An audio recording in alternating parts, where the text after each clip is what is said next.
한 주간의 외교 통일, 국방 그리고 국제 정치 이슈까지 모두 살펴보는 시간입니다. 오늘도 감사합니다. 군사 전문가 김종대 정의당 국방개혁기획단장님 나오셨습니다. 어서 오세요. 안녕하세요. 네. 제가 서두에 감사하다는 말을 붙였어요. 네. 지금 선거가 오늘로 55일.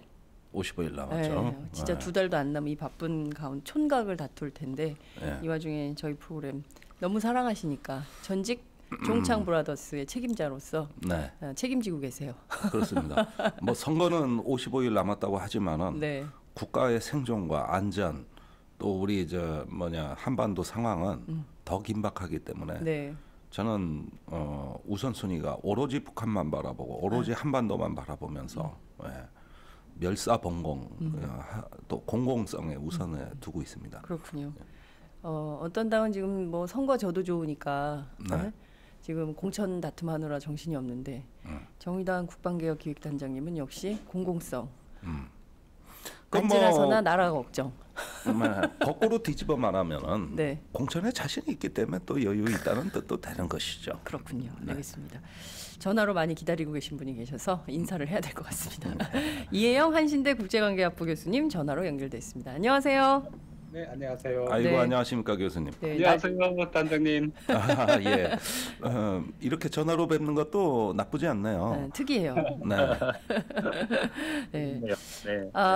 날씨는 제법 풀렸어요. 어제보다 오늘이 더 따뜻한 날씨로 가고 있는데 시국은 점점 꽁꽁 얼어붙고 있어요. 무서워 죽겠어 아주 그냥. 어제 뭐 오늘 아침 조간 신문들이 전부 다 막 전투기를 일면 머릿 기사로 쫙 깔았습니다. 세계 최강 전투기라면서요. F-22 스텔스 전투기가 드디어 한국에 4대가 일편된가 보죠. 네. 확 떴어요. 떴어요. 네, 대북 무력 시위다 이렇게 알려지고 있는데 이게 지금 뭐 우리 땅에 왜 이렇게 무섭게 막 전투기들이 들이대고 이러는 거예요. 네? 자, 2013년 2월에 북한이 핵실험을 했죠. 네. 그때 이제 한반도의 전쟁 위기가 고조되면서 약 한 60제 계산으로는 7일 정도 전쟁 위기가 지속됐을 때 바로 이 F-22가 들어왔습니다. 지금과 똑같은 모양이었죠. 네. 그때 북한이 이제 전투기가 이런 스텔스 전투기가 한반도에 전개되니까 그 발진 기지라고 할 수 있는 하와이나 괌을 때리는 무수단리 미사일을 또 선보이면서 강대강으로 치달은 경험이 있습니다. 네. 지금 거의 비슷한 양상으로 이게 진행되고 있어요.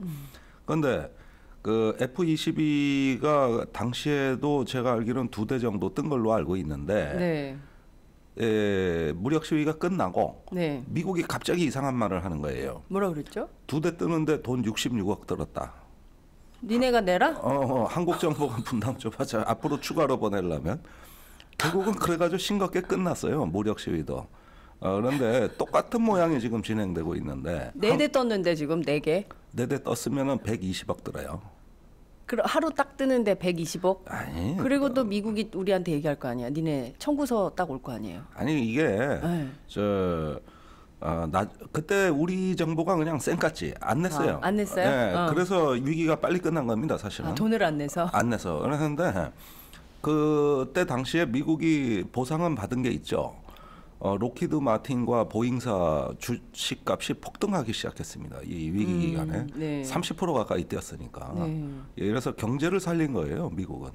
이번에도 이제 이렇게 오면은 네. 배고픈 군산복합체는 그동안 한반도 전쟁 위기를 학수고대 해왔고 주식값 뛸 것이고 이런 하나의 쇼케이스로 10분 활용합니다. 그리고 또 과거에 이렇게 미국이 무력 시위할 때 북한은 긴장해서 납작 엎드려 있었는데 네. 요즘은 아니에요. 아니 근데 북한도 마찬가지 무력 시위를 하는 것이죠. 그래요? 동아일보는 오늘 아침 보도를 봤더니 이 F-22가 평양 상공에 몰래 침투해가지고 김정은 국방위 제1위원장의 집무실을 타격할 수가 있다. 그렇기 네. 때문에 꽁꽁 숨었다. 머리카락 보일까봐. 이런 보도가 막 나오고 있어요. 아니 그러니까 동아일보니까 그렇게 쓸 수 있는 거 아니겠습니까? 그렇습니까? 네. 그 2013년 위기 때도 네. 이와 유사한 상황이 벌어졌습니다. B-52 폭격기가 왔죠. 그다음에 F-22 스텔스 전투기가 왔죠. 또 그 외에도 저 핵잠수함이 왔죠. 이런 등등의 어떤 그 무력 시위가 있었을 때 네. 평양에서 그때 춤판 벌어졌잖아요. 그래가지고 막 그 4월에 태양절 앞두고 네. 시민들 축제 분위기 벌어지고 김정은 위원장 서해 이런데 이동하는 동선을 다 공개해 버렸지 않습니까? 그러니까 무슨 전쟁 지도자가 그렇게 저런 공개 활동을 해? 그래서 진짜 꼭꼭 숨었다면 네. 그건 참 우려되고 위험스러운 거예요. 아 진짜 이거 뭐 전쟁 준비를 하려는가? 네. 근데 아랑곳하지도 않고 계속 하던 거하고 네. 이번에 북한에 새로운 걸 보여준 건 없다. 북한에 과거에 다 했던 거다. 이거. 예, 재판이다 이런 예, 말씀이세요. 재판이다. 교수님은 어떻게 보세요? 글쎄요, 전국이 이제 밀리터리 열풍이 밀리터리 열풍이. 네. 예. 네, 그러니까 뭐랄까 뭐 최근에 또 머슬킨이니 뭐 이런 프로그램들 네, 네. 예, 이제 뭐 근육 자랑 예. 짓거리들이 이거 다 불법이에요, 국제법적으로. 국제법적으로 다 불법이다. 왜냐하니까 명백히 예. 상대방 나라에 대한 노골적인 군사적인 협박, 위협 이런 것들이 지금 공공연하게 네. 조금의 끄리낌도 없이 특히 그 보수 언론이 이걸 주도하고 있지 않습니까? 온갖 그 섹시한 네. 그다음에 뭐 해상 전함들, 음. 그다음에 뭐 항공모함들, 그다음에 뭐 온갖 종류의 한반도가 전 세계 최첨단 무기의 전시장, 무슨 패션 쇼를 하듯이 네. 살상 무기들이 뭐 전략 자산이라고 그러죠. 네. 이런 것들이 아무 끄리김도 없이 패션쇼, 그러니까 뭐 온갖 밀리터리 패션쇼를 하고 있는 네. 그러니까 집단 광기죠. 이거는 음. 이승이라든가 합리라든가 이런 말들 사라진 지 오래고 어떻게 하면 상대방을 잘 죽일까 하는 이런 것들이 저는 혹시 우리 청소년들이 볼까 두려울 지경입니다. 이런 상황이. 그러니까 19금으로 우리 지금 대부분의 언론들의 일면을 19금으로 지정을 해야 된다. 빨리. 네. 그러지 않으면 이게 뭐냐 이런 그렇죠. 광기 마치 뉴 노멀이라고 그러죠. 뉴 노멀. 네. 이 집단 광기가 뉴 노멀이 돼버린 이 어이없는 상황에 대해서 이 어른들이 책임을 져야 돼요. 어른들이 책임을 져야 된다. 내가 좀 심각한 것 같습니다. 말씀하신 대로 지금 보면 어쨌든 이 상대방이 있는 것인데 김정은 집무실 폭격 어제 검색어가 되게 많이 올라갔던 네. 단어입니다. 그리고 김정은 정조준 가능하다. 네. 그다음에 김정은 참수.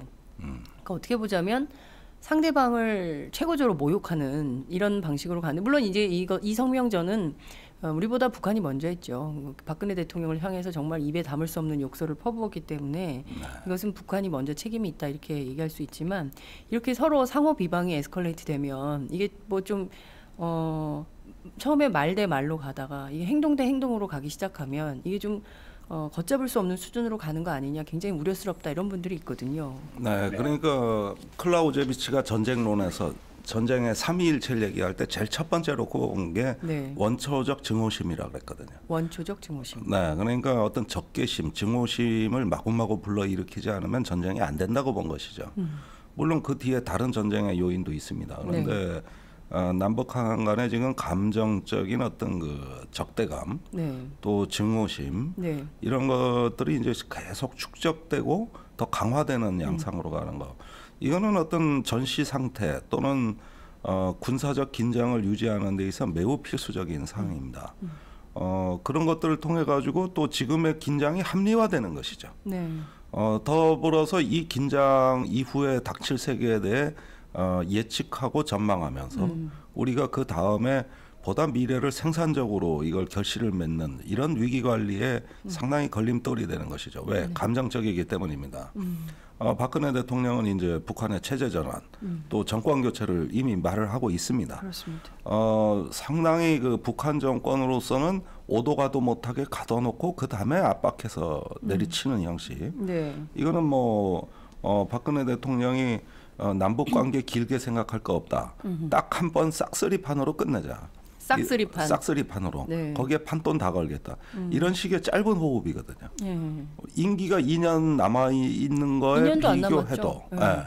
사실은 앞으로 뭐 1년 반이 남았어도 이런 호흡은 너무 짧습니다. 그런데 이렇게 이제 압박을 하는 데 있어 가지고 네. 북한에 대한 어떤 조롱, 그다음에 적대, 증오, 그다음에 제거 그런 것들이 이제 오로지 군사적 수단에 의해서만 이루어질 수 있는 네. 이런 식의 어떤 그 극단적 상황이라고 할 수 있습니다. 그렇군요. 말씀하신 대로 지금 전쟁 위기가 상당히 고조가 되고 있고 이미 2013년에도 있었지만 한편으로는 또 우리는 이런 것도 있어야 뭐 저러다 말겠지. 맨날 그랬으니까. 아니 이런 상황을 계속 끌고 갈 수는 없는 거 아닙니까? 어떤 식으로든. 네. 그러면 4월 총선 끝나고 5월, 6월 올해 한 해 이것만 할 겁니까? 아니 우리가 재작년에 경제가 뭐 때문에 나쁘다 그랬어요? 세월호 때문이라 그랬습니다. 네. 작년에 경제 왜 나쁘다 그랬습니까? 메르스 때문이라 그랬어요. 그럼 이건 세월호, 메르스를 다 합친 것보다 큰 거를 1년 연중 떠들고 나라가 어떻게 버팁니까? 견뎌낼 재간이 있습니까? 그러면 경제 다 말아먹고 이제는 북한 때문이라 그럴 겁니까? 북한에 청구서 내밀 겁니까? 우리 경제 살려내라 그럴 겁니까? 북한에? 그러니까. 안 되잖아요. 네. 무슨 수로 버팁니까? 북한도 우리처럼 쌩깔 것 같아. 그러니까. 네, 이제 큰일 났습니다, 진짜. 교수님 좀 어떻게 보세요? 이렇게 상호 비방이 계속 갈수록 좀 첨예하게 대립되는 국면을 좀 어떻게 보세요? 근데 우리 단장님께서 방금 클라우제비츠를 이제 네. 하셨는데 네. 저 클라우제비츠가 말하는 것처럼 적개심 극대화의 법칙이죠 이거는. 이 상호간의 적개심이 끝간데 없이 확대되는 네. 지금 그 과정, 그 궤도에 들어섰다 이렇게 보이는데, 근데 이런 어떤 적개심 극대화 이 법칙을 그걸 뭐랄까 이렇게 붙들어 맬 수 있는 게 정치거든요. 클라우제비츠도 그렇게 봤고. 맞습니다. 그런데 네. 문제는 우리의 정치가 여기에 편성해서 오히려 기름을 붓는 역할을 하고 있고, 특히 정의당을 제외한 야당들, 네. 정의당을 빼고 네, 아주 정확하신 표현입니다. 예. 단장님이 계시니까 예. 오히려 야당들도 이런 보수와 우경화, 밀리터리 경쟁에 서로 자랑스럽게 나서고 있는 북한 괴멸론이라든가, 네. 그다음에 어쨌든 그 뭐 각종 모든 대북 정책이 실패했다고 한 이런 주장 네. 공공하게 아무 이 끊김 없이 운이되고 있는 이런 상황들이 굉장히 우려가 되는 거죠. 말 그대로 보자면 야당이 정의당 빼고 네. 야당이 이런 어떤 군사 안보, 외교, 통상도 물론 그렇고요. 사람이 없다 보니까 전문가가. 예. 네, 사람이 없다 보니까 이런 상황이 닥치면은 그저 내뱉어버리는 거예요. 불안감을. 그러니까 야당이 오히려 여기에다 편성하는 매우 안타까운 이 수준의 네. 안타까운 수준의 담론들이 마구 뿜어져 나오고 있는. 그러다 보니까 뭐 언론이라고 하는 건 그렇지 않아요. 항상 대세 추종이잖아요. 그럼 대세에 편성을 할 수밖에 없는 거고. 그렇기 때문에 국민들은 더 불안해지는 거고. 네. 정당들은 갈 자리를 찾지를 못하고 있는 거예요. 그러니까 물론 정의당 빼고 드리는 말씀입니다. 네. 네, 여러 번 빼주셔서 감사해요. 네, 네. 저기 교수님 그 언론에서 팟짱도 빼주셔야 돼요. 왜냐하면 저희는 대세를 따르지 않는. 예. 네. 아니, 그런데 저희가 쭉 이렇게 데이터를 뽑아봤더니요, 그 페이스북. 저희가 뭐 요새 계속 그 팟짱 얼마나 여러분들이 찾아오고 계시는지 좀 데이터를 내고 있는데 페이스북 영상만 봤더니 1,500만 네, 뷰가 나왔습니다. 그래서 저희가 굉장히 놀라고 있는 숫자인데요. 이게 사실상 지금 뭐 주류 언론에서 하는 주장에 반대되는, 그리고 그것이 다 진실이 아닐 것이라고 생각하는 유저들이, 분들이 굉장히 많이 계시다. 그러니까 이 층이 굉장히 많이 있다. 그래서 우리가 이 방송을 열심히 잘 하는 것도 이 균형을 잃은 언론을 되찾는데 상당히 큰 기여를 하고 있다. 교수님, 여기서 저희가 좀 자부심을 갖는 차원에서 박수라도 한번 치고 갈까요? 아, 그럽시다. 네, 잘하고 계십니다. 예. 네, 말씀하신 내용을 좀 제가 받아가지고 조금 가볼게요. 북한 괴멸론은 더불어민주당의 김종인 대표가 하신 얘기고, 또 역대 정부의 대북 정책은 다 실패했다. 이것은 국민의당으로 입당한 이상돈 교수의 주장입니다. 그리고 이수혁 대사죠. 육자회담 대사를 했던 이수혁. 지금 더불어민주당 경제통일위원장을 맡고 계신데 이분은 지금 북한 제재 박근혜 정부 탓할 일이 아니다. 이런 입장을 피력하고 있습니다. 말씀하신 대로 안보에 있어서는 우리가 보수다. 이런 입장을 피력하고 있고 더불어민주당 내부 의원, 현역 의원들은 이렇게 안보에 보수를 했더니 표가 좀 올라가더라. 그래서 이번 총선에 상당히 가능성이 있는 걸로 보인다. 이런 전망들을 하고 있습니다. 우선 교수님 이런 주장에 대해서는 좀 어떻게 보세요? 그러니까 이게 네. 지금 안보에 뭐 대통령도 그렇게 말씀하셨습니다. 진보와 보수의 보수가 어디 있냐 안보에. 네. 맞는 말씀이죠. 음흠. 제가 말씀드리는 건 여기 안보 이슈에 대해서 뭐 진보적 입장을 가지라는 게 아니라 네. 합리적이고 올바른 입장을 가지라는 거죠. 그래서 지금 어떻게 보면 또 이성적이고 합리적인 네. 지금 이런 밀리터리 광풍이 네. 과연 우리 민족이 혹은 남북한이 가야 될 길이 아니라는 거 다 알고 있잖아요. 예. 그러다 보니까 이게 대안이 없는 거예요. 음흠. 마치 지금 개성공단 폐쇄도 당연시 여기고 있는 그리고 이런 어떤 흐름에는 물론 개성공단 저번에 우리가 다루었지만 위안부 같은 경우에는 결국은 미국의 동아시아 전략이 네. 그야말로 하위에 지금 올라가 있는 셈이죠. 그럼 끊임없이 미국이 또 요구했던 게 개성공단 폐쇄였지 않습니까? 네. 왜냐하니까 한미일 삼각 군사 동맹을 구축함에 있어가지고 뭐 네. 금강산 관광이라든가 그다음 개성공단이라는 이런 것들 눈에 가시였단 말이죠. 이번에 치워버린 거예요. 걸림돌을. 그리고 마치 이거를 이제 박근혜 대통령 결단인 것처럼 또 포장을 해가지고 네. 우리 언론들은 소개를 하고 있는 셈이고 네. 그렇기 때문에 영에 대해서 그 누구도 이 무대 뒤를 마치 X선으로 그걸로 이렇게 비추듯이 네. 이런 네. 노력들은 조금도 하지 않고 그저 그냥 대세에 편성해서 야당도 그렇고 물론 정의당 빼고 팟짱 빼고 여러 번 빼주세요. 네, 석학기는. 이건 지금 상황이 좋지 않습니다. 이거는 네. 다시 한번 클라우제비츠 말씀을 드리자면은 네. 전쟁이라고 하는 게 다른 수단에 의한 정치의 계속이거든요. 문제는 잘못된 정치가 전쟁으로 이끄는 겁니다. 지금 정치가 잘못 가고 있어요. 이거는 지금. 이걸 견제할 수 있는 이걸 네. 견제를 하고 이성의 소리로 견제를 해야 되는데 네. 그렇지 않고 오히려 정치가 표를 의식해서 안보 파리를 하고 있는 거예요. 그렇기 때문에 상황은 좋지 않다 봅니다. 저는. 네. 잘못된 정치가 전쟁을 부른다. 표를 의식해서 안보 파리를 해서는 안 된다. 이런 입장을 주셨습니다. 김종대 단장님. 자, 그 지금 일련의 어떤 대북 제재 국면이라는 데서 사실은 그 북한의 제재에 따른 목소리하면 국론 분열자고 네. 단합을 저해하는 하나의 어떤 그 이단자처럼 돼 있습니다. 저 그렇다면은 우리가 좀 따져봐야 될 문제는 뭐냐면은 네. 자, 이 정부의 대북 제재 정책이 강경 정책이기 때문에 우리가 얘기하는 것이냐, 그게 잘못됐다는 것이냐. 네. 저는 온건이다 강경이다를 떠나가지고 그 강경한 그 자체를 탓하는 것이 아니라 네. 그 효과가 뭐냐는 것입니다. 효과가 뭐냐. 결과가 뭐냐는 거예요. 네. 북한에 대한 어떤 변화를 외치고 어떤 비핵화를 만들겠다고 하고 그러는데 이 강경 정책이 네. 그것을 과연 그러면 북한의 어떤 비핵 또 한반도 평화에 있어 긍정적 결과를 냈느냐 안 냈느냐는 것이죠. 네. 사실 강경이다 온건이다 따지기에 앞서서 구체적인 목표와 결과가 없는 강경책이라는 것은 무모합니다. 네. 어떨 때 강경책이 필요한 때도 있겠죠. 국제 정세에 따라서. 네. 항상 유화책이 옳다는 건 없습니다. 네. 그러나 지금 어떤 보수 정권이 얘기하는 저런 북한 제재와 압박이라는 것은 항상 북한 핵 문제를 악화시켜왔다는 명백한 경험이 있는 거예요. 결과가 있는 겁니다. 네. 그러니까 우리가 관심 있는 것은 과연 이 강경 정책 이후의 결과가 효과가 뭐냐에 대해서 알고 싶은 것이고 네. 그걸 따지고 싶은 것이죠. 그렇죠. 그런데 지금 정부의 대북 정책을 보면은 종합적인 어떤 목표와 구상이 없어요. 제재 그 자체가 목적입니다. 압박 그 자체가 목적이에요. 그러면 그 다음이 문제인 것이죠. 그 또 북한 체제 붕괴를 얘기하고 있습니다. 그게 최종 목표라는 거 아닙니까? 아니 그것도 마찬가지인데 그러면 사담 후세인을 이라크에서 제거했어요. 네. 그걸로 상황 끝납니까? 아니죠. 그다음에 빈 라덴을 아프간에서 제거했어요. 제거했죠. 아프간 상황 좋아졌습니까? 아닙니다. 끝났습니까?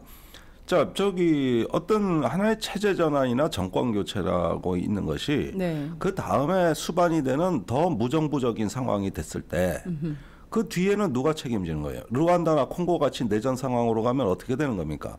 무정부 상황이 되면 이건 누가 책임지느냐는 것이죠. 무엇을 이렇게 상대방의 적국의 정치 체제를 징벌하고 네. 어떤 교란시켜서 붕괴시킨다고 하는데 그게 어떻게 목적이 됩니까? 그 다음에 어떻게 그것을 수습하고 관리해서 다른 긍정적인 방향으로 변화할 수 있느냐 없느냐 이 문제지. 미국이 이라크에 들어갈 때 사담 후세인 제거 자체를 목적으로 삼으니까 3개월이면 안정된다고 해놓고 어떻게 됐습니까?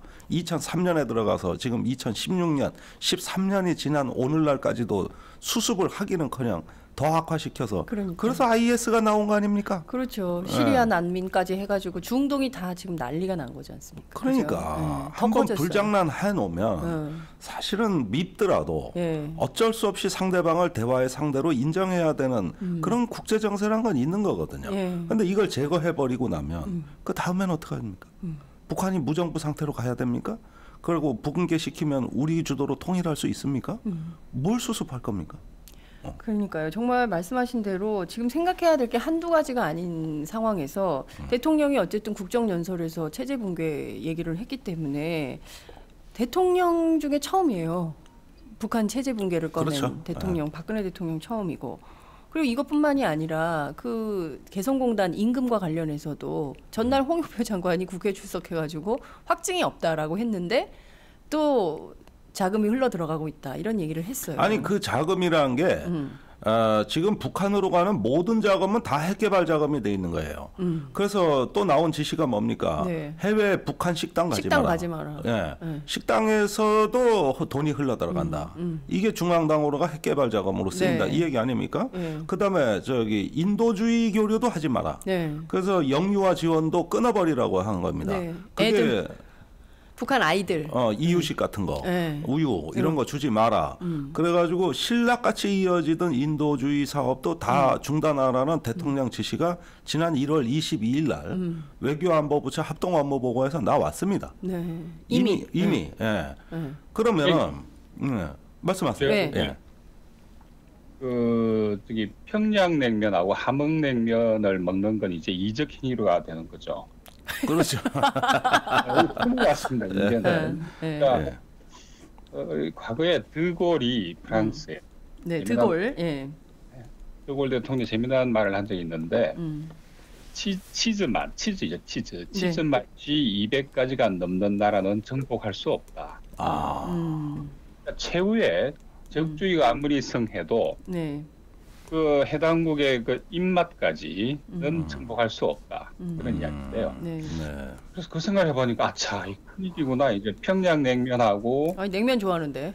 네, 함흥냉면은 이제 곧 이적 행위로 특히 해외 여행 시에 네. 평양냉면하고 함흥냉면을 드시는 거는 곧바로 이적 행위, 국가보안법 위반으로 네. 걸려들게 생겼구나 하는 이런 굉장히 무시무시한.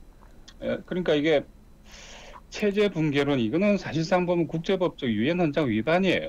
유엔 헌장. 그렇죠. 네. 그렇죠. 왜냐하니까 이건 상대방 노골적인 북침을 선동하고 있는 거 아닙니까? 대통령이 앞장서서 네. 네. 이거 침략 행위예요. 이건 뭐 예를 들어서 지금 공공연하게 이야기되건 F-22가 떠서 네. 뭐 김정을 어떻게 하겠다 하는 이런 이야기들은 모조리 다 유엔 헌장 위반입니다. 왜냐하니까 침략 행위잖아요. 침략을 정당화하고 합리화하고 당연시하는 이런 풍토들, 네. 이런 풍토들이 노골적인 그 북침 선동과 함께 마치 이승만 시대를 보는 것 같은 그러니까 이승만의 부활 아니 재활 아니냐 하는 이런 착시 현상까지 만들어내고 있는 북진 통일론이죠. 이거는 그러니까 1950년대 북진 통일론이 이제는 네. 그로부터 50년이 지났고 정권 뭡니까 레짐 체인지, 네. 정권 교체, 이른바 북한 민주화라고는 이상한 이름을 달고 네. 백주 대낮에 아무 끄리낌 없이 이렇게 누구나 이야기할 수 있는 이런 논의가 돼버렸다는 게 지금 이 상황이 얼마나 위험하고 우리가 얼마나 지금 광기의 광풍의 한복판에 있는지를 잘 말해주는 거 아니냐. 이런 생각이 들고 그래서 아무튼 앞으로 해외 여행 시에 평양냉면 드시면은 국가보안법 위반될 수 있음을 우리 국민들이 잘 아셔야 돼요. 아, 조심하셔야 네. 된다. 네. 조심해야 되면 큰일 근데, 났어요. 예, 근데 지금 그 좀 두 가지를 좀 짚고 넘어가야 될 것 같은데요. 하나는 북한 인권법을 꼭 통과시켜 달라는 거 아니에요? 박근혜 대통령. 예. 테러 방지법하고 아울러. 예, 아울러 테러 방지법하고. 근데 애기들 먹는 우유, 네. 이유식은 그때 먹어야 되거든요. 네. 예, 그 8개월 이후부터 생후 8개월 이후부터 영유아들 먹어야 지원 다 돼. 하지 말라 그랬잖아요. 그럼 애기들을 어떻게 하라는 거예요? 그러니까 인권을 말하면서 그런 어떤 그 인도적 조치는 안 하겠다는 네. 이런 어떤 태도가 네. 저희가 보기에는 정말 이상하게 혼란스럽고 네. 앞뒤가 그럼 안 북한 맞는 인권법 건데. 누구 위한 거예요? 그런 애기들 밥도 안 먹이면? 아니 그러니까 인권이란 것도 생존권이 있고 네. 생활과 자유권이 있는 가운데 인권이 있는 거 아니에요? 그럼요. 세상에 인권이란 거 하나만 떼서 증진한 나라는 없잖아요. 그렇죠. 어느 정도 먹고 살만하고 안전의 위협이 해소가 되고 네. 그러니까 생존권, 안전권, 네, 네. 그다음에 자유권, 인권이 네. 있는 거 아닙니까? 그렇죠. 인권만 딱 떼놔가지고 아니 그게 복지국가라고 할수 정치적인 있냐고. 자유가 있는 것만 인권이 아니라 일단 기어다니고 애기들이 음. 태어나가지고 걷고 이럴 때는 먹어야 되거든요. 그게 그게 인권이 인권이에요. 아니면 무슨 뭐가 인권이야? 그러니까 그게 인권이지. 네.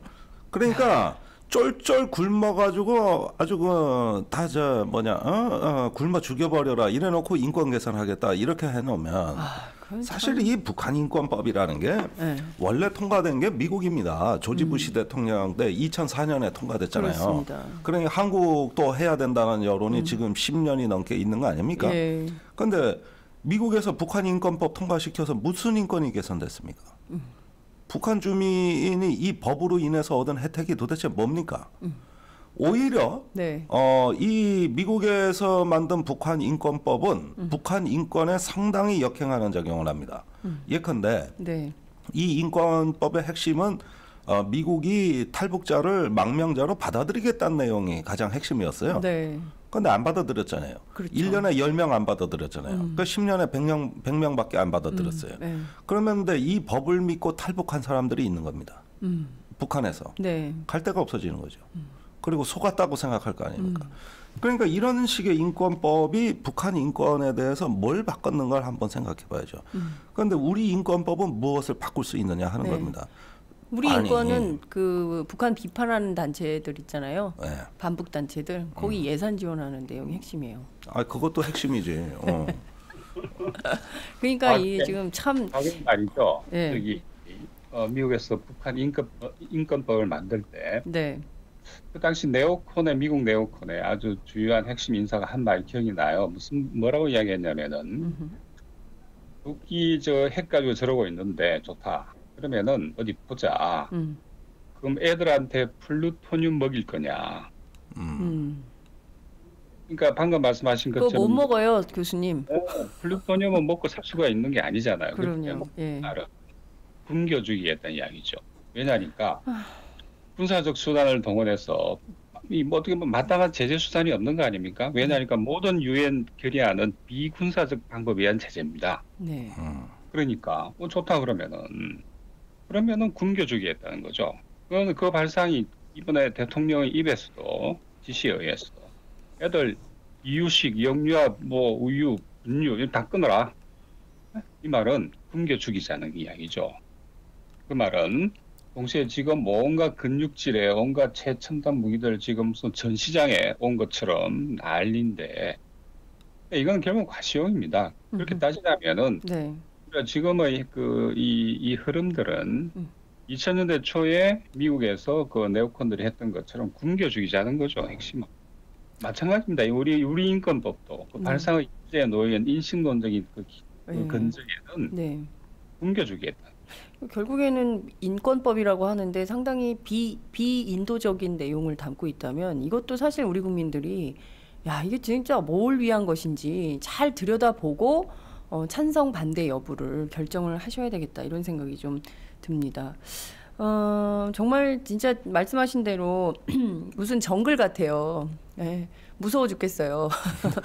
하늘에는 막 스텔스 전투기가 막 떠돌아다니고 그 국회 안에서는 막 살벌한 언어들의 전쟁이 막 있고 신문 보기가 겁나서 이거 어떻게 살 수가 있겠습니까? 등골이 오싹오싹해가지고. 아니 그런데 네. 저는 또 한반도에서 우리가 지난 수십 년간 전쟁하는 기술을 나날이 발전시켜 왔다 그랬지만 또 전쟁을 막고 평화를 유지하는 노하우도 네. 저희는 학습을 해왔다고 생각을 합니다. 아무리 벼랑 끝에 전쟁 위기까지 가는 한이 있더라도 네. 항상 희망의 끈을 놓지 아니하고 그 다음을 기약하면서 나름 평화를 유지하고 전쟁 세력을 견제하는 역할을 우리는 해왔다. 이번에도 꼭 그런 마음을 가져야 되는데 과연 지금과 같은 전쟁 분위기가 얼마나 지속될 거냐. 네. 이것이 최근에 와서 그 주기가 점점 짧아지고 있습니다. 2013년 전쟁 위기는 약 한 6, 70일 정도 네. 지속됐지만 그 이상 지속할 수도 없는 국가적 상황이 있었던 것이죠. 네. 지금 이것도 선거가 끝나고 이제 또 경제가 중요하고 또 이제 중국이 한중 관계가 지금 사드 문제 때문에 거의 파탄 직전인데 네. 이런 상황을 관리하며 감내하면서까지 우리나라가 네. 박근혜 대통령의 저 극단적 상황을 따라갈 수가 없다. 우선 어디서 분열이 나타나느냐 하면 네. 보수 내부의 분열입니다. 자, 경제하는 보수가 있고 전쟁하는 보수가 있습니다. 경제하는 보수 즉 호모 에코노미쿠스가 있는가 하면은 전쟁하는 보수 호모 밀리테리쿠스가 있는 겁니다. 네. 이 이익이 같지가 않아요. 긴장이 오래 지속되면 우리 삼성, 현대, 중국에 진출해 있는 대기업들 참을 수 있습니까? 지금 중국이 신경제로 산업 구조가 개편되고 있는데 네. 이럴 때 한중 관계가 긴밀하게 관계를 맺지 않으면 이후에 동반 성장 기대할 수 있습니까? 안 되는 거예요. 그러면은 이런 여러 가지 요구 때문에 네. 너무 전쟁으로 치닫는 보수의 진보도 아닌 보수 내에 경제하는 보수가 네. 이거를 용납하겠느냐는 거예요. 지금 그런 성향이 바로 박근혜의 우려를 표시하는 중앙일보 논조라고 저는 봅니다. 네. 예. 그런 것들을 우리가 눈여겨보다 나면 이 전쟁의 에너지가 이제는 상당히 어떤 피로감이 느껴지는 순간이 오고 네. 그럴 때 조금 더 다음 단계로 나갈 수 있는 우리의 구상과 계획이 준비돼야 된다. 아. 정당은 대안 세력 역할을 해야 될 거 그렇습니다. 아닙니까? 예. 그래서 정동영 전 통일부 장관도 이런 얘기를 했어요. 지금 제일 중요한 거는 야권 공조다. 이 위기에 전쟁 위기에서 야3당이 함께 머리를 맞대고 박근혜 정부가 저렇게 햇볕 정책을 무의로 만들면서 전쟁 대결로 가는 것을 막아서는 정치 대안 세력이 있어야 된다 이런 주장을 말인즉슨 했거든요. 맞는데 그분은 어느 당이에요? 그분은 나 지금 그걸 잘 모르겠어요. 그분 아직 안 정했어요. 그런데 어떻게 이번 주에 정한다 그랬는데 오늘 벌써 목요일인데. 근데 내일 정하지도 않고 어떻게 야당권 공조를 얘기해? 그러니까 이혜영 교수님 좀 친하시잖아요, 그분하고. 어떤 저도 입장이세요? 네? 저도 잘 몰라요.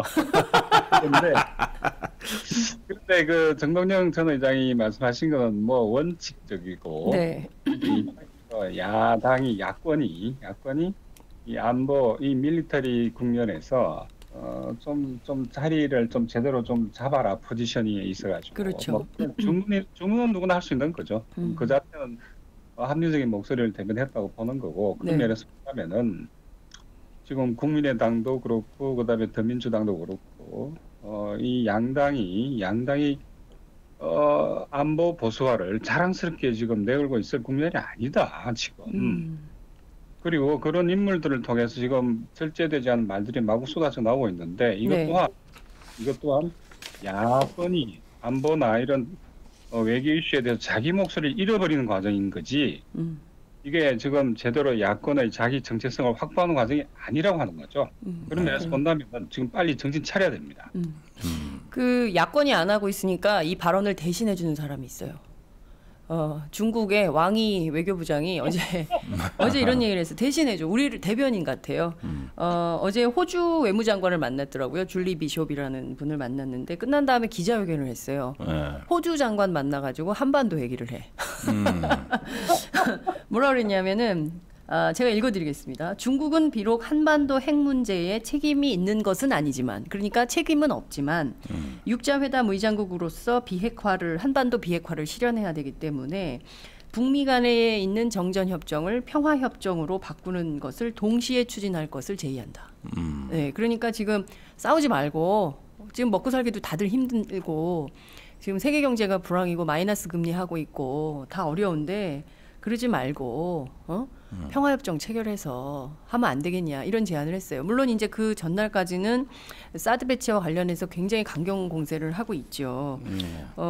군사 배치로 대응하겠다고 했고 동북권의 군사력을 증강시켜야 된다고 얘기했고 그리고 니네 사드 배치하면은 한반도는 미중 군사 배치를 두고 바둑을 두는 아주 민감한 지역이 될 거다 이런 경고까지 했어요. 막 네. 이제, 예. 제가 보면은 네. 이게 좀 그 일종의 세트 플레이라고 저는 생각을 하거든요. 세트 플레이다. 예. 예, 뭐냐면 환구 15, 네. 환구 15 그다음에 인민일보. 네. 그래서 지금 그 주장하고 있었던 네. 그런 것하고 음흠. 방금 말씀하신 거 왕이 부장이 이야기한 네. 비핵화 플러스 정전협정. 네. 예. 네. 이걸, 평화협정. 그렇죠. 같이 봐야죠. 같이. 네. 무슨 소리냐면 그나마 이 국면에서 합리적인 몫을 내는 게 중국이라고 하는 게 참. 그러니까 이제 좀 이따 다시 이제 말씀을 드리지만 예. 그 환구 15나 인민일보다 그 비슷한 논조이긴 하지만은 네. 이게 뭐라고 이야기하냐면은 힘과 행동, 그다음에 중국의 마지노선을 분명히 긋자. 그런 다음에 마지노선을 넘어가면 힘과 행동을 보여야 한다를 네. 촉구하지 않습니까? 네. 그러면서 동시에 지금 이 38선이 음흠. 이게 확장이 되어서 두만강 압록강이 제2의 38선이 되는 건 결코 좌시하지 않겠다는 이야기죠. 네. 그러니까 압록강, 두만강이 제2의 38선 된다는 의미는 이거는 북한이 붕괴된 상황입니다. 네. 북한이 붕괴되어 가지고 한미 연합군이 한미 1위 되겠죠 이제는. 한미일 연합군이 두만강 압록강에서 그 중국하고 군사적 대결이 초래되는 이런 상황은 결코 좌시하지 않겠다는 이야기거든요. 그 네. 말은 어떤 경우에서도 북한 붕괴는 자기들이 받아들일 수 있는 옵션이 아니라는 이야기입니다. 동시에 그 환구 15 같은 경우에는 동유럽 MD가 네. 어떤 결과를 초래했는지 동시에 동유럽 MD의 실질적인 그 타겟이 러시아였지 않냐. 네. 네. 한마디로 남한의 사드 그러니까 한국판 MD죠 이거는. 네. 한국판 MD가 겨냥하고 있는 건 중국 우리다. 그렇기 때문에 이거는 우리의 안보 이익을 직접적으로 침해하는 것이기 때문에 네. 좌시하지 않겠고 좌시할 수도 없다. 근데 이게 뭔 말이죠? 중국이 아시는 것처럼 사드에서 매우 민감하게 반응을 하고 있지 않습니까? 네. 그럴 수밖에 없는 게 중국이 뭐 경제적으로 지투라 이야기를 하지만은 여전히 군사적으로 본다면 미국하고 사이에 엄청난 불균형이 존재합니다. 그럴 수밖에 없는 게 네. 한도 숫자도 아예 비교가 안 되죠. 어떻게 보면 헤비급하고 미들급 뭐 정도. 네. 그런 중국 입장에서 볼 때 지금 채택하고 있는 그 핵 전략이라고 하는 게 뭐냐면 네. 확정적 최소 억지 전략이라고 뭐 구사하고 있잖아요. 무슨 말이냐면은 네. 우리가 선제 핵 공격을 하지 않는다. 그러나 공격이 들어오면은 그 상대방을 확실하게 네. 제거할 수 있을 정도의 핵 전력을 갖추겠다. 뭐 이런 이야기인데 이 남쪽에 우리 한 남한에다가 만약 MD가 들어오면 그 사드죠. 네. MD가 들어오면은 자신들이 이런 그 최소 억지 전략 자체가 위태로워지는 겁니다. 그냥 쏴봐야 네. 다 공중에서 다 떨어져 버리면은 네. 이게 무력화되는 거잖아요. 때문에 사드에서 극도로 예민할 수밖에 없는데 네. 지금 그 사드를 남한에 갖다 놓는 거는 중국으로 봐서는 이제 일종의 마지노선이죠. 그렇군요. 네, 그런 작품에서 이제 전 이런 어떤 좀 그 하나의 어떤 트랙이 있다면 방금 네. 왕 부장이 이야기하신 한 것처럼 네. 그 평화협정 혹은 정전협정 플러스 비핵화라고 하는 건 일종의 또 외교권에서 할 수 있는 그런 얘기. 그래서 두 가지를 저는 세트 플레이로 봐야 되겠다 이런 생각을 네. 하고 있는 거죠. 단장님은 어떻게 보세요? 지금 어떤 미중 간의 이제 사드 갈등으로 되면서 네. 남북한은 주역에서 단역으로 밀려나고 결국은 강대국 정치에 의한 양상으로 한반도가 재편이 되게 되는 네. 이러한 일련의 수순에 접어들었다고 봅니다. 우리의 어떤 그 한반도를 우리가 주도하고 통일을 준비하는 이런 어떤 그 자율성, 주도성이 이제 크게 위협을 받는 국면이 곧 옵니다. 그것은 뭐냐면은 무언가 군사화된 이런 공간에서 국가 주권의 위기로 나타날 것이고 또 그것이 이제 어떤 강대국 정치에 있어서 우리에게는 상당한 생존의 위협으로 다가올 것이라고 저는 봅니다. 매우 엄중한 어떤 인식에서 이 사드 문제를 바라봐야 되는 이유가 여기에 있습니다. 네. 사실 그 제가 중국에 가가지고 이 문제를 취재할 때 중국의 많은 지식인들 또 국가안전위원회 쪽에 이제 관여하는 공직자들, 네. 또 외교부 자문위원들 이런 모든 분들이 사드가 중국을 공격하는 무기가 아니라는 것쯤은 잘 알고 있었습니다. 그것 정도는 잘 알고 있어요. 네. 그럼에도 불구하고 이 사드가 동북아에서 세력 균형, 즉 전략적 안정을 해치는 도화선이 될 거라는 믿음과 확신은 또 다 갖고 있었습니다. 분명하게. 예, 더 한 걸음 나아가서 네. 시진핑 국가 주석이 네.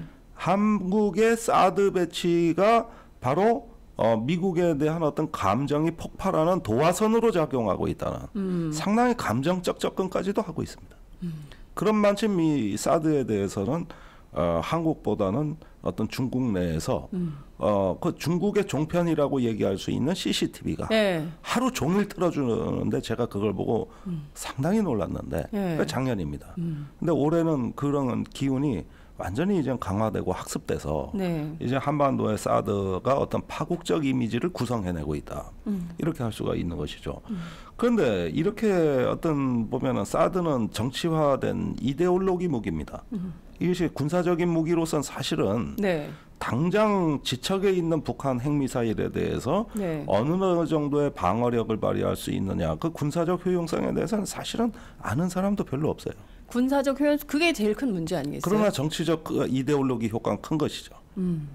이런 점에서 네. 상당히 어떤 관념적으로 구성된 무기, 네. 즉 이거는 이데올로기 무기라고 할 수가 있고, 이건 미국도 마찬가지죠. 미국 네. 대선에서 지금 공화당 후보들이 네. 사드의 한반도 배치를 들고 나온 겁니다. 네. 거기에 오바마가 굴복을 한 것이죠.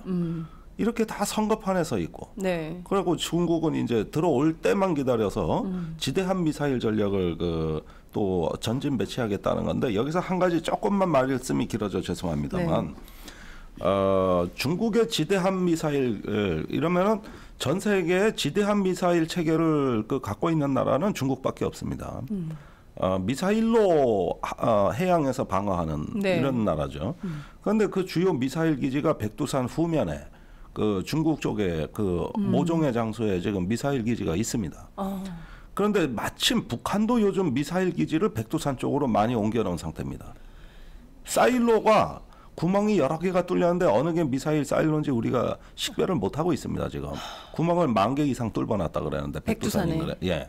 그럼 왜 그랬느냐? 유사시에 한미 연합군이 북한을 공격할 때 네. 한만 국경 쪽에 공격을 하는 것은 부담스러워지는 것이죠. 거기에 북한과 중국의 핵심 전력이 지금 직결하고 있는 것이죠. 이걸 미국이 함부로 타격할 수 있느냐는 거예요. 자칫 잘못 타격했다간 중국이 자기들을 공격하는 것으로 받아들일 수도 있는 겁니다. 네.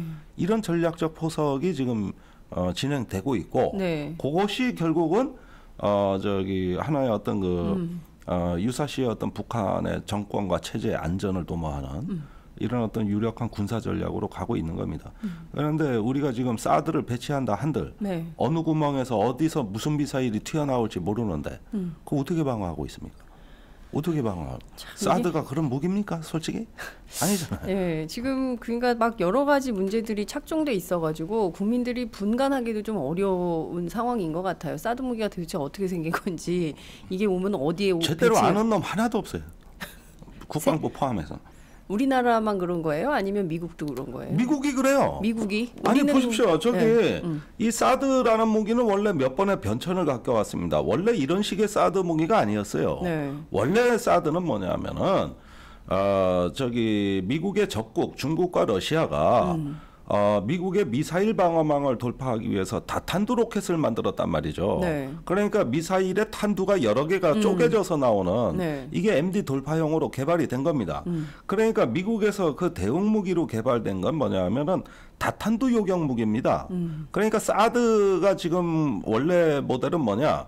이게 사드에서 한 개의 타격체가 우주에서 이제 캡슐이 열리면 튀어나와 가지고 네. 적외가 탄도에 정통으로 부딪혀 떨어뜨린다는 거거든요. 근데 원래는 그 계획이 아니구나. 네. 사드에서도 여러 개의 다탄두. 다탄두가 나와서 각자 표적을 찾아가서 미사일을 다 깨는 이거였어요 원래는. 그 약간 사드가. 컴퓨터 게임 같은 느낌이 드는데. 네. 그런데 해보니 안 되거든. 네. 현실 가능성이 없어. 현실 가능성이 없어. 네. 그래서 성능을 다운그레이드 시킨 게 오늘날의 사드예요. 그렇구나. 네, 이렇게 해가지고 다탄도 그 요격 체계를 포기하는 대신 사드 포대를 늘려주겠다. 이 결정이 나온 게 2009년 게이츠 장관의 발표입니다. 그러고 나서 지금과 같은 사드 포대로 숫자가 늘어난 거예요. 네. 원래는 2개밖에 없었어요. 지금 5개입니다. 그러니까 저기 그 원래 목표로 했던 걸 실패했기 때문에 궁여지책으로 만들어 놓은 게 이 사드고 한 개의 미사일이 한 개의 미사일만 타격하기 때문에 효율성도 떨어집니다, 사실. 자, 그러면 김종대 단장님 말씀을 들어보면 이 효율성도 전혀 없는 무기를 이데올로기, 관념적인 이 무기를 갖다 놓고 왜 뭘 하겠다는 거예요? 이를테면 그게 뭐 효용성이 검증이 되고 이렇게 예컨대 지금 F-22 스텔스 전투기 같은 경우는 지금 뭐 김정은 집무실을 지금 그 오산에서 쏘면 7분 만에 가서 타격을 한다는 거 아닙니까? 막 난리가 났습니다. 조선일보가 쓰고 그걸 네이버가 지금 막 일면 머리에 걸고 막 지금 난리가 났어요. 그래서 사람들 막 그 구경 와 이러고 이제 막 보고 있는 건데 지금 그런 건데 사드는 그마저도 확인이 안 된 거잖아요. 그러면 그렇죠. 이거를 왜 갖다 놓는 거냐? 결국에는 앞서 66억 말씀해 주신 대로 미국의 방위 산업 업체들, 군산복합체 회사들 이거 주가 올려주고 그리고 미국이 요구하는 돈을 내야 되고 방위 분담하고 뭐 이런 차원인 거냐 우리는 에? 글로벌 호갱이야? 우리가 뭐 저기 글로벌 호갱이 된 지는 오래고요. 특히 네. 우리가 또 미국의 그 군산복합체 돈줄 아닙니까? 우리 경제가 여기 열심히 벌어서 이제 무기를 세계에서 제일 많이 사준 나라니까 미국산 무기죠. 그렇게 본다면 일단 뭐 그런 측면도 있겠지만은 심지어 어디입니까? CRS 리포트라고 저기 미국 의회 조사국 네. 곳에서조차도 한국의 사드는 실효성이 없다. 왜냐하니까 이게 지금 커버할 수 있는 각종 무기 체계 가운데 네. 북이 남쪽을 향해서 적어도 미사일을 쏠 경우 크루즈 미사일이라든가 이런 걸 쏠 경우에 사드가 막을 수 있는 게 아니죠. 이거는 사드라고 하는 거는 탄도 미사일 을 요격하는 거 아닙니까? 그러니까 크루즈 미사일 이런 건 아예 처음부터 순항 미사일이죠. 아예 대상이 될 수가 없는 거고 더더군다나 이렇게 이 38선을 두고 바짝 붙어 있는 강호 이렇게 군수 혹은 그 군사력 조건에서는 효과가 없다고 하는 건 미국 의회 조사국에서도 하는 이야기죠. 그런데 아까 우리 단장님이 저 중국에서 보신 아주 중요한 경험을 말씀을 해주셨는데 실은 지금 이 사드 중국에서도 그런 것 같아요. 아까 제가 말씀을 드렸긴 하지만은 사드를 통해서 한국이 미국의 MD 체계에 편입이 되고 그 과정에서 중국과 미국 사이에 이 아시아 공간에서의 핵 전략적 균형이 무너진다는 거죠. 그리고 균형이 무너지는 첫 도화선이 이 남한에 배치되게 될 사드다. 그렇기 때문에 이게 균형이 무너진 이유는 아까 말씀드린 것처럼 중국의 그 핵 전략, 이게 최소 억지 전략이라고 하는 이 컨셉 자체를 무력화시킬 수 있는 그 도화선이 한국의 사드, 곧 미국의 MD 시스템이다. 이렇게 보기 때문에 중국으로서는 이게 사실은 참으로 만만치 않은 문제죠. 그리고 더더군다나 중국 입장에서 본다면 이제 그렇다면 좋다. 아까 환구시부에서 이야기했던 그 마지노선을 나만이 대한민국이 넘어가 버린다면은 그때는 힘과 행동을 보여야 한다 할 때 그럼 어떤 행동, 어떤 액션이 가능할까? 이와 관련해서 뭐 시중에 각종 시나리오들이 많지 않습니까? 예를 들어 한국에도 남한에 저기 여행 가지 마라. 그러니까 중국의 여행사들은 대부분 사실상 국영이잖아요. 그냥 중앙정부에서 가지 마라 하면은 안 가죠. 여행사 상품 안 팔 겁니다. 그 경우에 우리의 중소상권도 치명적인 타격을 입게 되죠. 근데 이거는 저는 사실 여행 금지, 여행 자제령 같은 거는 뭐 아주 그야말로 세 발의 피라 봅니다. 사실 그 중국이 할 수 있는. 왜냐니까 한국 경제가 중국에 이 의존하고 있는 이 포션이 엄청나죠. 네. 일본, 미국, EU를 다 합한 것만큼의 크기잖아요. 네. 그다음에 최근에 다시 또 사드 우리하고 있는 러시아만 하더라도 네. 우리하고 한 11위 정도의 무역 상대국입니다. 중국은 1위죠. 러시아는 한 11위쯤 되는 네. 그런 정도의 이제 경제적인 어떤 상호 관계를 갖고 있는데 네. 그렇게 본다면 차이나 리스크라고 하는 게 말이죠. 지금까지 차이나 리스크는 주로 그러니까 금융 자본시장과 관련한 차이나 리스크가 이야기되어 왔는데 이제는 이 차이나 리스크가 안보 분야에까지 옮겨 붙는 그러니까 이게 더블 크라이시스가 오는 거죠. 네. 리스크가 되는 거죠. 하나는 경제 통상에서 또 네. 다른 군사 안보에서 차이나 리스크가 그야말로 서로 에스컬레이션 되고 있는 네. 그렇기 때문에 매우 좋지 않은 게다가 또 하나 이게 지금 사드 때문에 중국과 우리 대한민국 사이에 감정 싸움이 또 이제 불이 붙는 거 아닙니까? 최근에 그렇죠. 환도 때문에 네티즌들이 격분하고 네. 이제는 북한하고 감정 싸움하다 이제 중국하고 감정 싸움 하게 돼요. 이미 이건 시작됐다 봅니다. 저는. 그렇죠. 그러니까 여러 가지 면에서 지금 네. 한국과 중국 관계가 이제 외교부의 말에 따르면 전략 자산이라고 그러는데 네. 한중 관계가 네. 이 전략 자산을 잃어버리는 거죠. 지금 벌써 저희가 총선 이제 오늘 55일 앞으로 다가왔다고 앞서 말씀드렸는데 그 재외 국민들 투표해야 되잖아요. 그 중국에서 투표소 설치를 불허했어요. 우리 국민들. 그래요? 네, 우리 국민들 투표하는 거를 외교부 당국자가 서울신문에 확인을 해준 내용인데요. 중국에 계신 재외동 저희 팟짱 듣는 애청자분들 굉장히 많은데 그런데 이건 실수입니다. 특히 중국의 투표 성향은 네. 사드를 반대하는 정의당 지지표가 많기 때문에. 아 진짜요? 어떻게 하면 좋아? 아니 심상정 대표가 네. 지난번 19대 선거에서 부재자 투표에서 이겼잖아요. 네. 그게 재외국민 투표였어요. 그 중에서 중국. 네. 이건 큰일 났네, 이거. 이건 뭐 중국 당국이 조금 잘못 생각하신 겁니다. 이거. 그래요? 예. 왕이 부장한테 전화할까?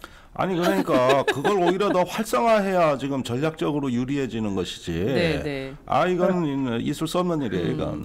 중국 안에 5개 지역에 총선 투표소를 추가로 설치하는 문제에 대해서 협의를 했는데 중국 정부가 제도상의 문제 이유로 불허했다. 이런 게 공식 답변. 그러니까 박근혜 정부의 이것도 일종의 어떤 의도 아니냐. 이럴 때 그거 왜 요청해가지고 그 뭔가 좀 적당히 하지. 결국은 새누리당 지지율 또 올라가요. 이것 때문에. 나 참 열받아 죽겠네 내가 지금. 그러니까. 근데 시간이 다 됐는데 저희가 이거는 꼭 여쭙고 정리를 해야 될 것 같아서. 지금 연일 새누리당에서 핵무장론 얘기가 나오고 있지 않습니까? 그리고 이제 그 보수 언론들이 계속 받쳐주고 특히 이제 1등 공신은 조선일보인데 영국 국제전략연구소 미국 사무소장 인터뷰를 통해서 이런 얘기를 했어요. 2년이면 한국이 핵무기를 보유할 수 있다. 이게 가능합니까? 저는 이 김종대 단장님께 꼭 여쭤보고 싶었어요. 아니 원래 한국은 잠재적 핵 보유국으로 돼 있어요. 이미. 네. 그 기술 수준이 다 그렇게 평가가 돼 있는 것이죠. 단연간 어떤 많은 숫자의 원자로를 유지해본 경험과 또 핵 과학 이론적 차원에서의 어떤 연구 수준만 가지고도 유사시에는 핵무장으로 갈 수 있다는 거 보는 겁니다. 그나마도 우리가 느린 편입니다.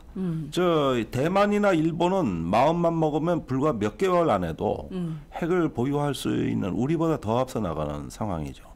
또 일본은 이미 핵물질을 세계에서 가장 많이 갖고 있는 나라고. 그래서 유사시에 핵 보유할 기술과 물질을 갖고 있다는 핵 옵션을 이미 행사하고 있는 나라입니다. 거기에 비해서 한국은 더 어떤 그 높은 수준의 사찰을 받고 있을 뿐만 아니라 재처리 핵 발전소에게 재처리가 금지된 나라죠. 그러나 핵 기술 자체가 이제는 그렇게 첨단 기술이 아니라는 점도 인식해야 됩니다.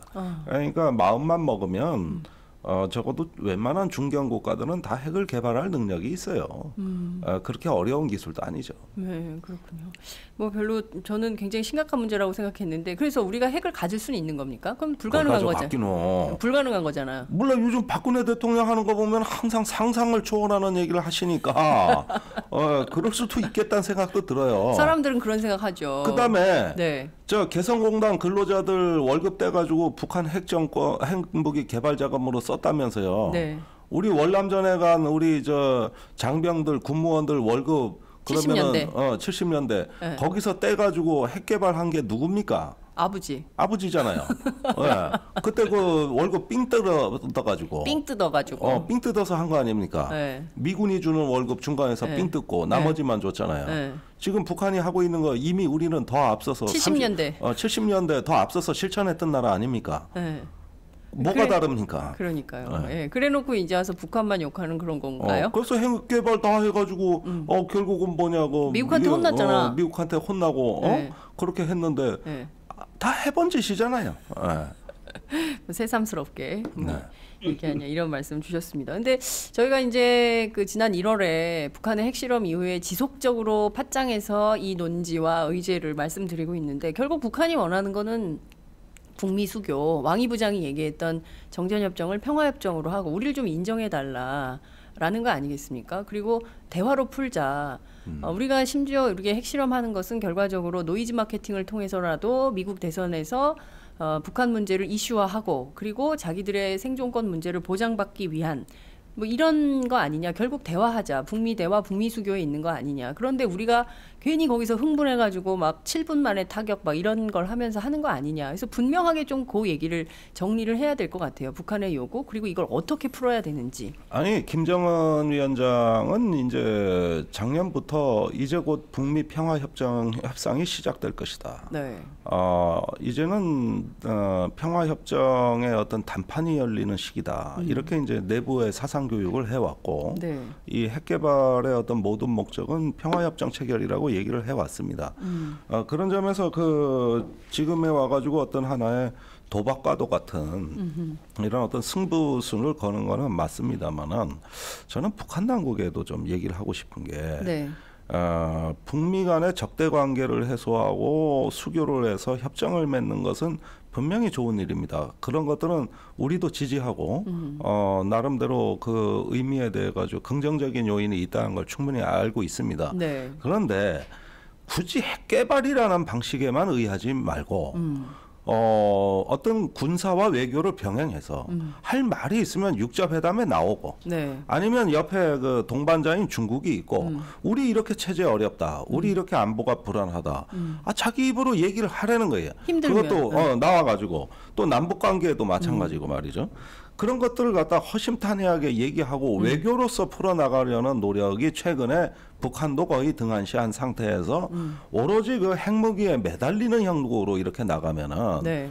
그것이 저 주변국에게 또 불안을 주지 않습니까? 그렇죠. 결국은 그래서 박근혜 대통령이 북한 닮아가고 있지 않습니까 지금? 그러니까 이런 부분에서 북한도 그 어떤 너무나 어떤 자기 중심적인 정치 또 그것이 어떤 그 관념화되고 이데올로기에 강박관념 같이 자기 자신마저 끌려가는 네. 이제 북한도 좀 이런 태도에 있어가지고 이제 4차 핵실험까지 했으니 네. 이만하면 족한 줄 알고 네. 예, 좀 이제는 유연성을 발휘할 때가 됐다. 그러면서 조금 더 개방적이고 유연한 태도로 북한도 바뀌어야 된다. 네. 지금과 같이 강대강으로 가면은 우리가 북한의 그동안 선의를 갖고 유화적인 정책을 주장했던 한국의 진보 세력도 설 자리가 없다. 그렇게 되면 항상 진보가 북한 편 아니다. 네. 이거 아셔야 된다 이거예요, 북한도. 예. 똑바로 하세요. 똑바로 알아야 된다 이게. 이거 다 듣고 있을 거야 아마. 예? 어. 안 듣을까? 이거 저기 글로벌 매체여가지고요. 네. 들어야 왜 안 듣겠습니까? 다 들어야지. 듣겠죠. 예. 꼭 전달하세요. 예? 예. 네. 교수님은 어떻게 생각하세요? 한반도 비핵화라고 하는 거는 네. 결코 포기할 수 없는 우리의 전략적 목표. 우리라고 하면 여기 여야를 불문하고 네. 이거는 남북도 불문하고 그 공통으로 지향해야 될 가치이자 목표라고 보거든요. 네. 설사 이거를 가치나 목표로 보지 않더라도 우리는 이미 미국의 핵 우산 밑에 있기 때문에 사실상 핵무기를 핵 우산 밑에 있으니까 이건 뭐 사실 핵을 보유하고 있는 건 마찬가지 효과를 가지고 있는 거죠. 네. 그리고 일본 같은 경우에는 아까 말씀드린 것처럼 이 핵 옵션을 갖고 있지 않습니까? 이건 뭐 6개월 내에 만들 수 있습니다. 핵폭탄을. 네. 우리도 역시 마찬가지 기술력, 상당히 높은 수준의 기술력을 갖고 있기 때문에 네. 정말로 이제 원한다면 핵 무장할 수도 있겠죠. 그런데 그렇게 될 경우에 이 동아시아가 어떻게 되겠냐? 아시아 모두 핵 무장한 그야말로 이 아시아의 화약고가 아니라 근데 전 글로벌 화약고로 변할 거다. 글로벌 화약고. 이거는 결코 가서는 안 될 길이라 보는 거죠. 그런 면에서 본다면은 한반도 비핵화는 여전히 저는 지향해야 될 전략적 목표임에 분명하다. 그렇기 때문에 여권 일각에서 이야기하는 혹은 보수 신문에 이야기하는 핵무장 이건 굉장히 위험한 사고입니다. 실효성도 있을지 의문인 거고. 네. 그다음에 이 대안과 관련해서 한가 말씀드리면 전에도 한번 이런 말씀을 드린 적이 있는데 우리가 그 유엔 그 대북 그 제재 결의안을 보면요. 네. 이러저러한 제재안이 쭉 나열되고 동시에 육자 회담 재개도 결의안에 포함되어 있어요. 그러니까 어떻게 보면 그 대통령이 오자 회담 뭐 북한 빼고 하자는 이거는 유엔 결의안 위반입니다. 네. 그렇기 때문에 육자 회담을 어쨌든 육자 틀을 활용을 하는 건 굉장히 중요하다고 봅니다. 그것이 동시에 유엔의 결의안의 내용이기도 하고 네. 때문에 현재 이게 뭐 여러 가지 옵션들이 이미 실험됐지 않습니까? 육자 회담 틀 내에서 북미 회담을 뭐 이어간다든지 네. 여러 가지 방법이 있기 때문에 지금 어쨌든 육자 회담을 다시 활용할 수밖에 없는 조건이 만들어져 있는 게 아니냐. 네. 그리고 어쨌든 지금 미국 입장에서 본다면 육자회담은 굉장히 못마땅하게 여길 겁니다. 왜냐하면 지금 이까지 와서 이렇게 뭐 무력 시위하고 있고 한미일 삼각 군사 동맹이 미국의 전략적 목표이기 때문에 네. 그렇기 때문에 더군다나 더 그렇죠. 그리고 이 삼각 군사 동맹 속에서 걸림돌이었던 개성공단이라고 하는 이게 손톱 밑에 가시를 뽑아버렸지 않습니까? 미국 입장에서는. 그 때문에 이건 뭐 아주 해피한 국면이라고 저는 생각해요. 네. 아베 정권도 그런 거고 어떻게 보면 북한의 김정은 정권도 네. 나쁘지 않은 국면인 거죠. 위험하게. 예. 그렇기 때문에 사실상 우리하고 중국이 사실은 지금 이게 어떻게 보면 이 서로 사이가 네. 안 되는 국면이죠. 그렇죠. 사실 중국하고 우리가 지금 연대를 해야 되는 국면인데 지금 사드 배치 때문에 완전히 이게 이 아그라지는 이런 관계로 가고 있는 게 지금 동아시아 현재 인도다. 그렇기 때문에 네네. 이 장면은 매우 바람직하지 않은 이런 국면이라고 저는 판단하고 있어요. 네, 저희가 얘기하는 동안 많은 분들이 의견을 좀 주셨습니다. 지금 미국에서 보고 있습니다. 글로벌 매체 맞아요. 지금 미국에서 보고 계시는 시청자분께서 의견을 주셨어요. 감사합니다. 글로벌 매체 인증. 샷. 강대강으로 가면 한국만 손해입니다. 새마을운동 그렇게 외치더니 결국 새마을운동 시대로 왔네. 쩝. 그 위에 있는 마카산삼 뭐예요? 야, 꼼꼼하세요. 다 보고 계시구나. 네. 그랬더니 어떤 분이 밑에 장뇌삼이에요. 이거 광고예요. 네. 의견도 주셨습니다. 마카산삼 저희 광고하고 있는 건데요. 하나 사서 잡숴. 출근길에 든든한 동반자 팥짱. 김종대 사랑해요. 오마이뉴스가 큰일 하고 있습니다. 김국방 오셨습니까? 충쌍? 충쌍은 또 뭐야? 충성은 충성인. 그건 언니들이 잘하는 구호야. 언니들? 그럼 이거 언니예요? 언니 같아요. 언니일 가능성이. 김종대님 자주 나오세요. 환영합니다. 네. 굉장히 많은 분들이 의견을 주고 계십니다. 다 읽지 못해서 더 죄송하고요. 그나저나 다음 달 키 리졸브 훈련 앞두고 뭐 무력 시위가 더 늘어날 걸로 보이는데 긴장은 더 조성될 것 같아서 그때마다 분석하러 꼭 나와주세요. 아무리 바빠도. 아무리 바빠도. 네. 팥짱 잊으면 안 돼. 왜 자꾸 그래? 알겠습니다. 우리 사이에. 네. 오늘 두 분 말씀 너무 잘 들었고요. 다음 주에 또 뵙겠습니다. 고맙습니다. 네, 감사합니다. 고맙습니다. 네.